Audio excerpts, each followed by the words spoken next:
The Kinder Morgan pipeline, like 263 court decisions before it, went in favor of the First Nations that opposed the project. One court decision after another is shaping the way Canada can and does develop its resources. The failure of governments and corporations to embrace First Nations as full partners is putting the brakes on development, and it is impacting Canada's reputation as an investment environment. Joe Dion, the CEO of the Frog Lake First Nation Energy Resource Corporation, has a plan he shared with Prime Minister Justin Trudeau. A First Nations energy strategy framed as a treaty between the Government of Canada and Indigenous peoples, a treaty that will reopen the door to resource development. To do so, he says it's time to create ownership opportunities that provide First Nations access to economic opportunities that will create ownership, employment, funds for education, clean water, and will combat poverty. We invited Joe Dion, the CEO of the Frog Lake First Nations Energy Corporation, to join us for a conversation that matters about his plan to unlock the logjam of court cases and open a path to reconciliation.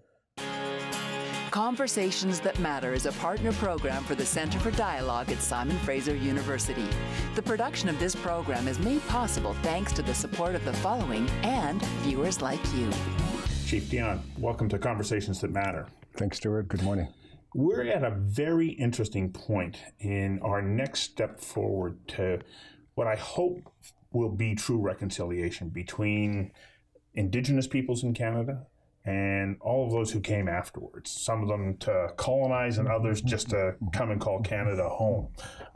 But as Chief Perry Bellegarde from the Assembly of First Nations pointed out, when you take a look at Indigenous communities' quality of living versus non-Indigenous quality of living, we're looking at a tremendous gap.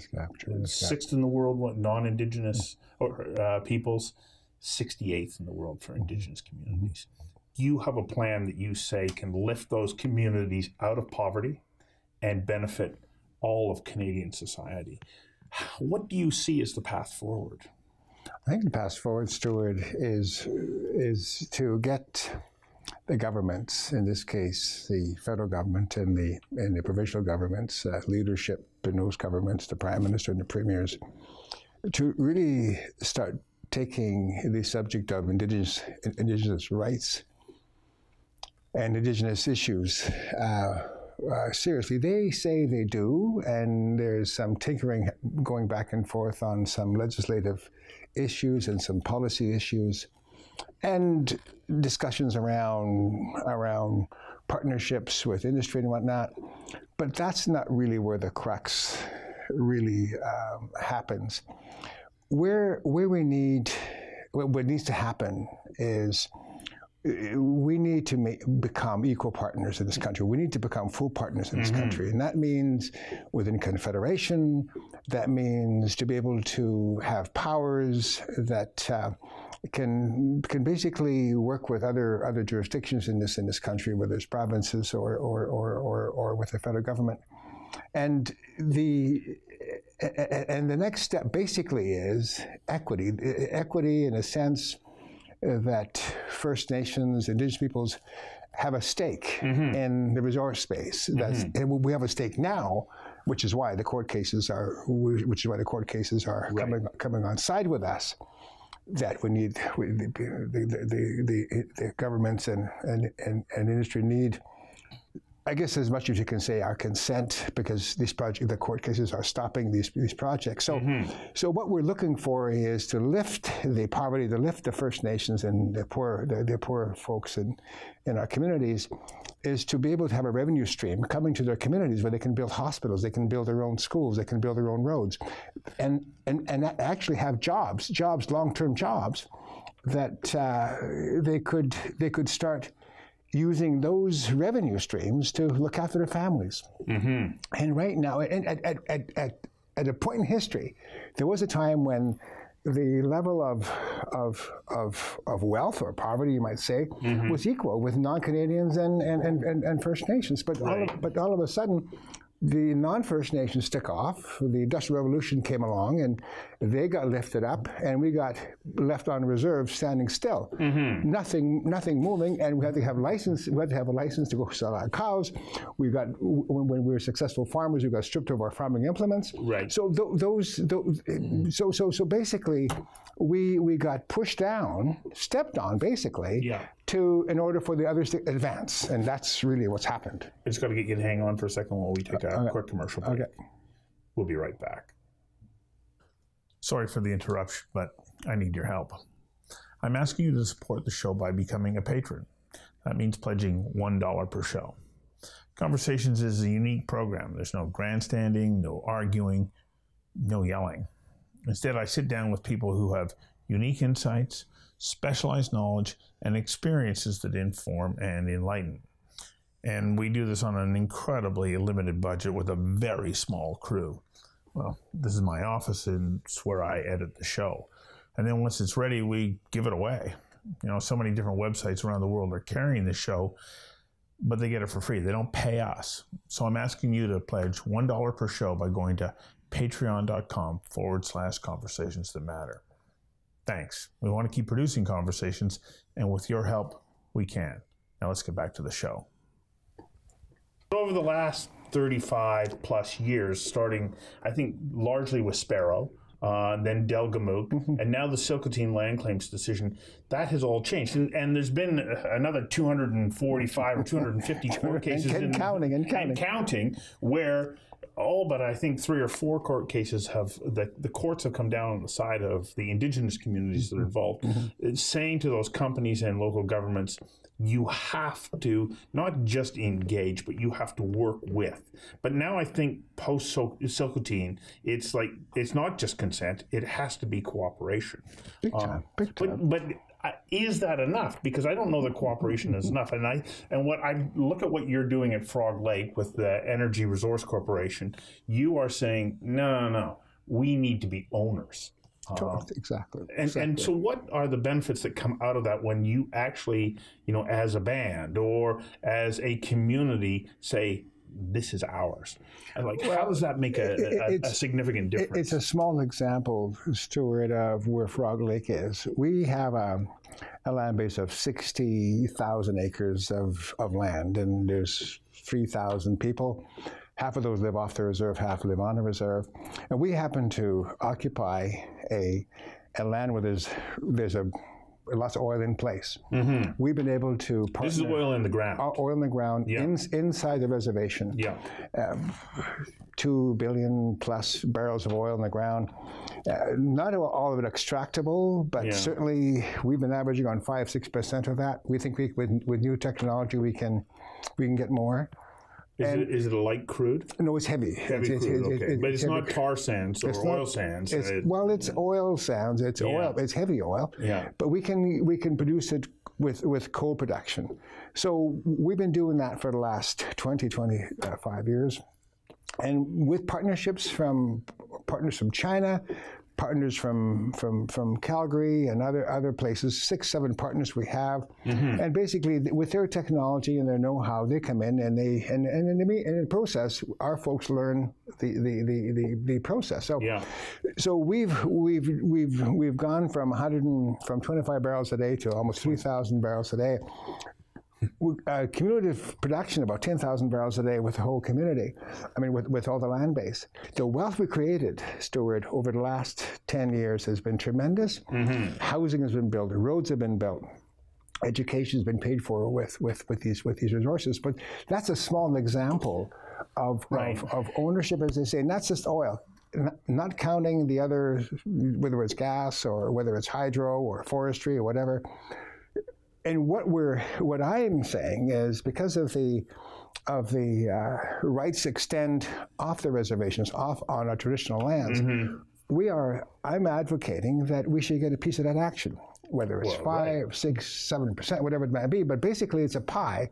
I always say there's a pie here, and we need to cut that pie up so industry can make their money, the feds can get their tax base, royalties to the provinces can be created, but there's a revenue stream that should come to the communities, which we then use to create to build our communities with, basically. But are you seeing some of that money right now? Or is the equation still unbalanced? In a fraction of a way, there is some awakening by industry folks. One of the companies that happens to have a SAGD project, which is a steam-assisted gravity system, where they steam the oil on the ground. We are getting a revenue stream from that from that production, but we also have we own the cogeneration facility that powers the steam in that. So that's a steady revenue stream. Because you're selling power. We're selling power to the company, but we need to have this happen right across the board, especially now with the issue around with issue of pipelines and tidewater access. Yes. I think that's key right now. So we can move this oil to Asia, India. We can get a better price for our oil. It'll lift the price of oil in Alberta, in Saskatchewan. It'll create more jobs. It'll create more jobs in BC. It'll create more jobs actually across the country. I mean, oil is the biggest economic driver right now in the country. Yes.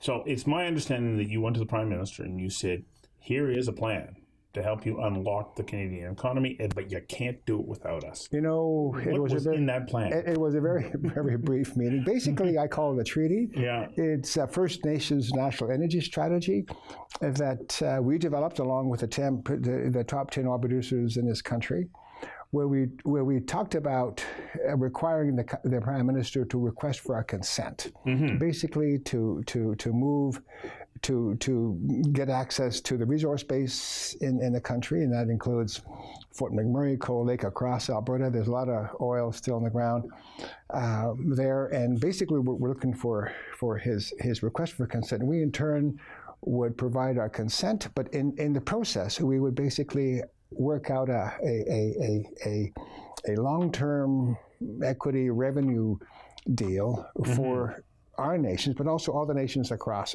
in this case, Alberta. Right. But we were actually in discussions with some BC chiefs, for some Saskatchewan chiefs on this whole concept. And I think that idea, Stuart, is going to come along, because I think we can keep going to court. Yeah. Those court cases will keep winning, but at the end of the day, it's not going to solve the issue. So I am going to be working with some leadership certainly from Alberta, hopefully BC, and hopefully across Saskatchewan, and hopefully get the federal government, the Prime Minister, maybe the Minister of Energy, Indigenous Affairs, and the Premier of Alberta, and maybe the Premier of BC. Look, we are going nowhere with these court cases, with these pipeline protests. Let's work out an arrangement where we all win. And I think that's doable. Industry is starting to come. Right. Because they know without a deal being done, they're not going to get much activity happening.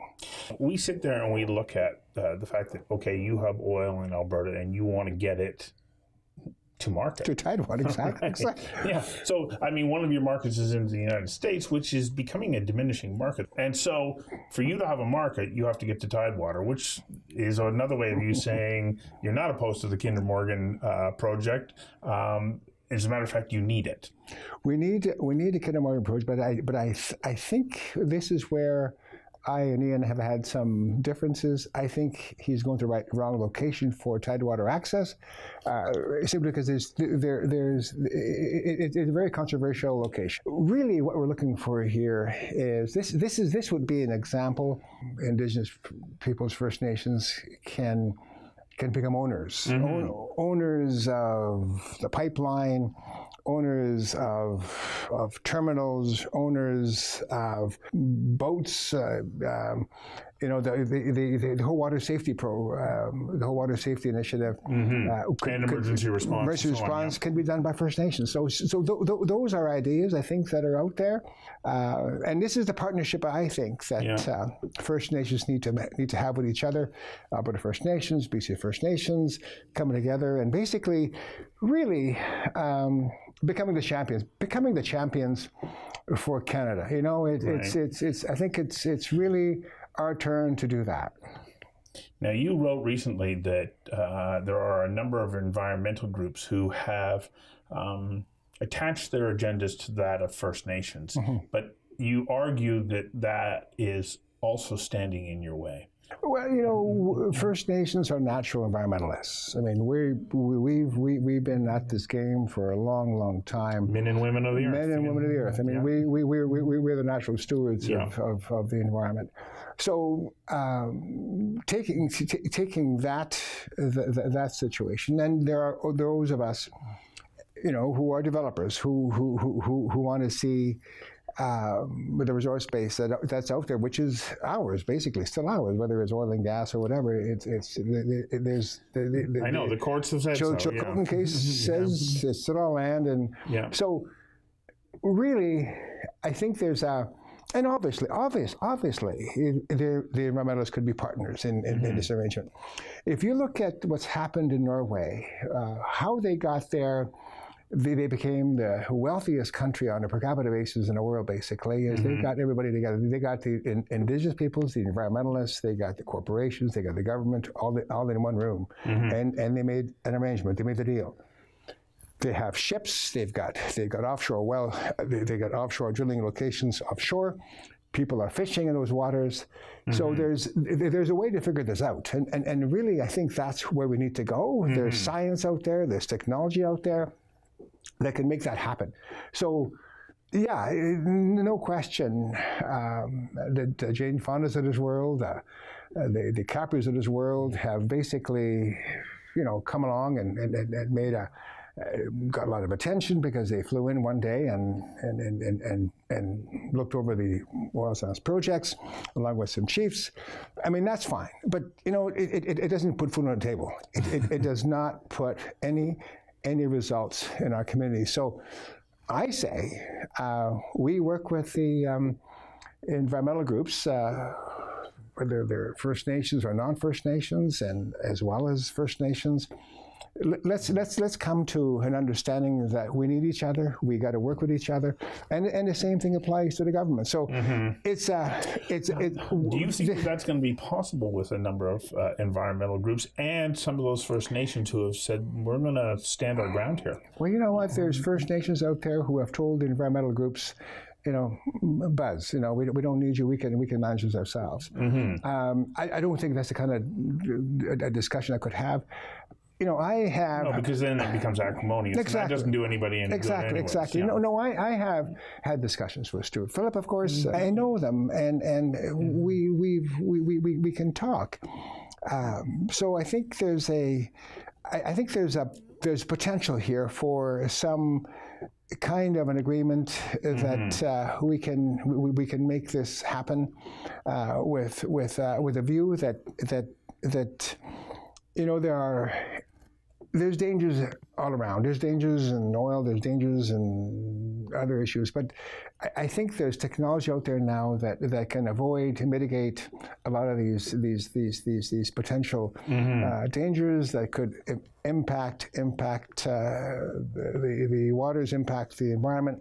But I think we can have zero tolerance on those kinds of issues. You maintain that with First Nations as partners, not just as consenters, that we can find that way forward and that everybody wins. That's the key. Yeah. That is the key, Stuart. The key is that First Nations, Indigenous people are getting a piece of the action, and that money is not going to the coffers of the BC coffers or the Alberta coffers or the government coffers in Ottawa, and then it's trickled back down to us, and we have to go hat in hand. That's the most demeaning way of looking after people. And basically, it was done purposely because that's the way we could. That's colonization. Yeah. That's control, and that basically is. You know, and I get a little upset sometimes when our leaders tend to go that way again, and I say, you know what, let's cut that off. Let's control our own destiny. There's that wonderful line in "I Have a Dream" by Martin Luther King, where he talks about the fact that it seems impossible for him to comprehend that we can have islands of poverty in this vast ocean of prosperity. Why can it not be shared? And it's something that when I hear that, I think it's so beautifully put. And why should there be these pockets of poverty only based on our past? Let's tear those walls down. If there's a country who could be an example of that, to make that happen, is Canada. Because I think we're a tolerant country. It's a fair country, as John Ralston Saul called Canada. The U.S., basically, the government took over First Nations lands, Indian lands in Canada, in the U.S., with wars. Basically, it was massacres back and forth. Right. And in Canada, it's been done by dialogue. We negotiated treaties with the Canadian government, and those treaties are still going. There's treaties still being negotiated in BC, and even those in other parts of the country, those treaties are not quite done. So there's continuing dialogue. So I really believe that this country can be an example to the world on how they treat Aboriginal peoples in this country. A country of great example, of course, is New Zealand. And here you've got representation in House of Commons, representation in Parliament, where the Maori economy is 17–20% of the economy, right? And their economy is booming. That's because they have ownership. Because they have ownership. Yeah. Because they have a seat in power. They have seats. They have seats in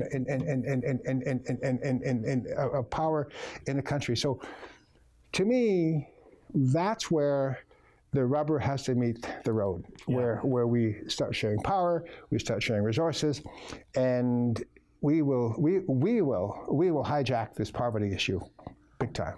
Because ultimately it comes back to the individuals who are living in those communities where they are destitute. And we are robbing them of the opportunity to realize their potential as human beings. Big Bear, my great-grandfather, who stood out, who would not sign a treaty with the government, believed in individual power, individual freedom.